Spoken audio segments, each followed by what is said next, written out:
আসসালামু আলাইকুম। আমরা আগামীকালকে দেখেন, আমি সুইচ আর টার্নারি বলছি না, কালকে আমরা এই দুইটা শিখব।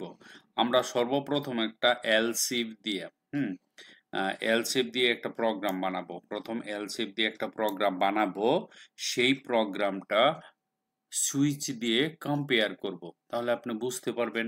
কারণ আমরা বেশিরভাগ সুইচ ইউজ করব। এলসি তো সবাই করে, কিন্তু আমাদের স্ট্যান্ডার্ড আরো সহজ, আরো সংক্ষেপে, আরো অনেক মানে প্রোগ্রামকে সুন্দর করতে পারবো সুইচ দিয়ে।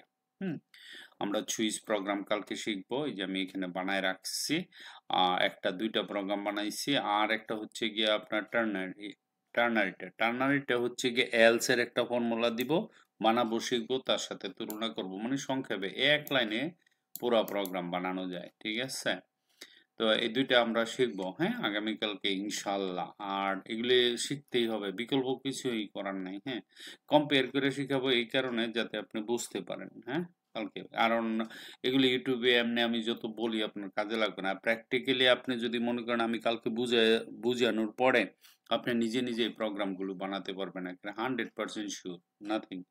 এখানে যারা আছেন মোটামুটি আমি যতটুকু বুঝি, যে আপনারা যতটুকু বুঝেন, আমার কয়েকজন স্টুডেন্ট আছেন তাদেরকে বুঝিয়ে দিলে ওরা নিজেরা নিজেরা সফটওয়্যার বানাতে পারবে ইনশাল্লাহ। So thank you very much, and thank you for watching this video. Bye by.